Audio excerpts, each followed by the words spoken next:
Hi, I pulled out the big book today again. This big, huge Joy of Fairy Tales book that weighs a ton.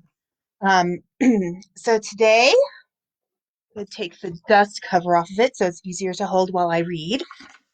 All right, so today I will be reading, you can see that, The 12 Dancing Princesses. This one doesn't have a lot of pictures, only this one, so I'm just going to be reading it today. So, all right. I think the best way to do this, because I've mostly been holding the book so you can see the pictures, is today I'll just be reading this way. All right. So less pictures today, but cool cover. Look at that. Is that cool? All right. So this story has various names, including the worn out dancing shoes or the shoes that were danced to pieces. And it's a German tale by the Brothers Grimm, originally published for the first time in 1812. The Grimms heard their version from Hoxhausens, a family of friends who themselves heard the tale in Munster. This version of the tale from Hesse only has one princess who wears out 12 pairs of shoes each night. 12 apprentices are required to replace the pairs each day. In another version, 3 princesses wear out their shoes. So I grew up on the 12 Dancing Princesses version. So let's get started. All right. There was once a king who had 12 beautiful daughters. They slept in 12 beds, all in one room, and when they went to bed, the doors were shut and locked up. However, every morning their shoes were found to be quite worn through, as if they had been danced in all night.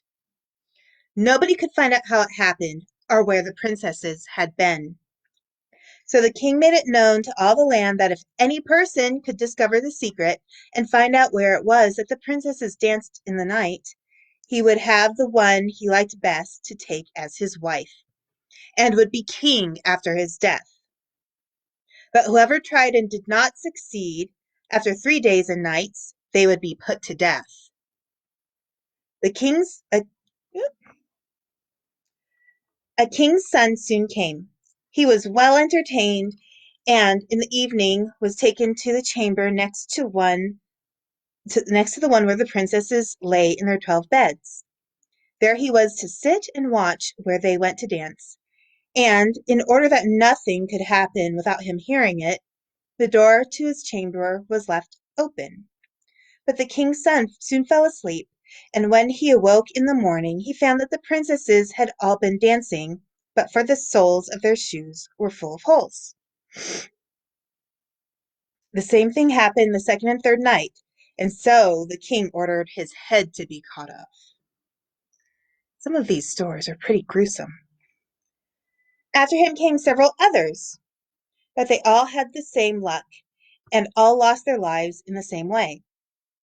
Now it happened that an old soldier who had been wounded in battle and could fight no longer passed through this country where the king reigned, and he was traveling through a wood and met an old woman who asked him where he was going.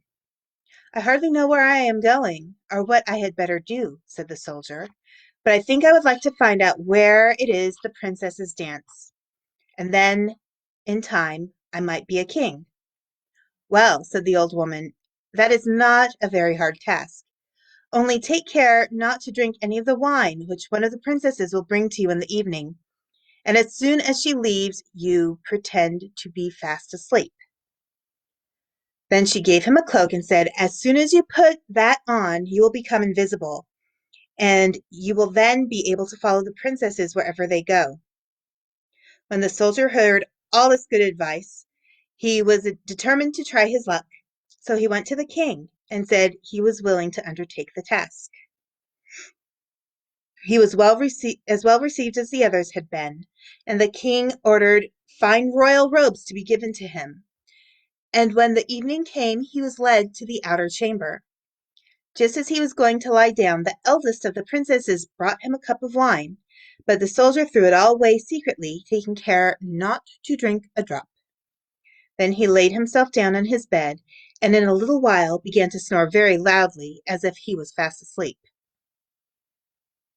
When the 12 princesses heard this, they laughed heartily, and the eldest said, "This fellow too might have done a wiser thing than lose his life in this way." Then they rose and opened their drawers and boxes, and took out all their fine clothes, and dressed themselves in the mirror, and skipped about as if they were eager to begin dancing. But the youngest said, "I don't know why it is, but while you are all so happy, I feel uneasy. I am sure some mischance will befall us." "You simpleton," said the eldest, "you are always afraid. Have you forgotten how many kings' sons have already watched in vain? And as for this soldier, even if I had not given him his sleeping draught, he could have slept soundly enough." When they were all ready, they went and looked at the soldier, but he snored on, and did not stir hand or foot, so they thought they were quite safe. Then the eldest went up to her own bed and clapped her hands, and the bed sank into the floor, and a trap door flew open. The soldier saw them going down through the trap door, one after another, the eldest leading the way, and thinking he had no time to lose, he jumped up, put on the cloak which the old woman had given him, and followed them. However, in the middle of the stairs he trod on the gown of the youngest princess, and she cried out to her sisters, "All is not right! Someone took hold of my gown." "You silly creature," said the eldest, "it is nothing but a nail in the wall."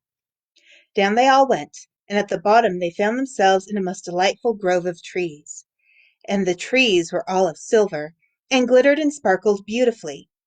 The soldier wished to take away some token of the place, so he broke off a little branch, and there came a loud noise from the tree. Then the youngest daughter said again, "I am sure all is not right. Did you not hear that noise? That never happened before." But the eldest said, "It is only our princes who are shouting for joy at our approach." They came to another grove of trees, where all the leaves were of gold, and afterwards a third, where the leaves were all glittering diamonds. And the soldier broke a branch from each, and every time there was a loud noise which made the youngest sister tremble with fear. But the eldest still said it was only the princes who were crying for joy.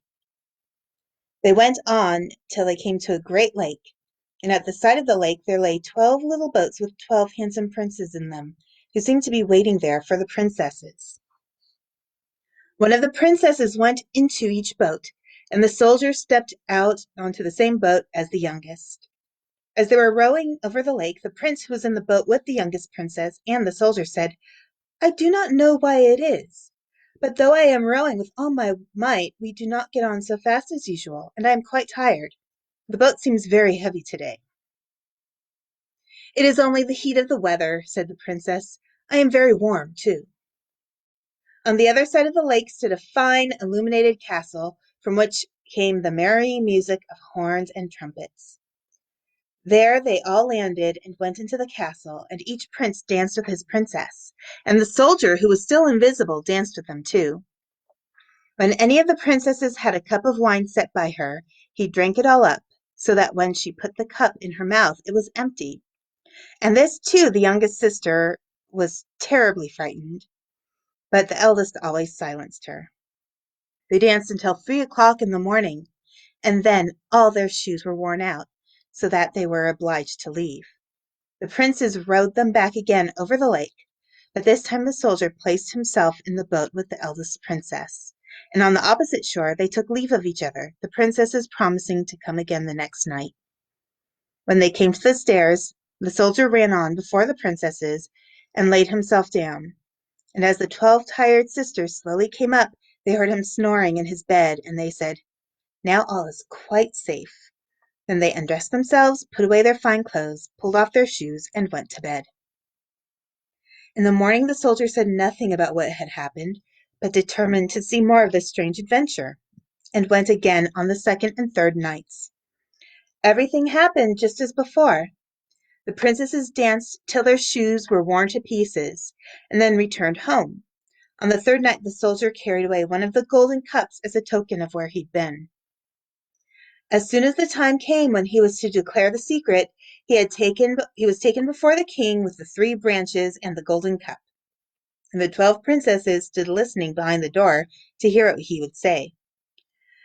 The king asked him, "Where do my 12 daughters dance at night?" The soldier answered, "With 12 princes in a castle underground." And then he told the king all that had happened and showed him the 3 branches and the golden cup which he had brought with him. The king called for the princesses and asked them whether what the soldier said was true. And when they saw that they were discovered, and that it was of no use to deny what had happened, they confessed it all. So the king asked the soldier which of the princesses he would choose for his wife. He answered, "I am not very young, so I will have the eldest." And they were married that very day, and the soldier was chosen to be the king's heir. All right, so I'm going to show you this picture again. This is of the princesses.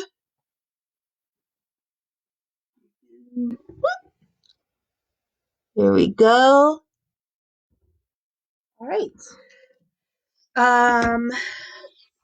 And I will have a new story for you. Today is Friday, so on Monday I will have a new story. Bye, everyone. Have a good weekend.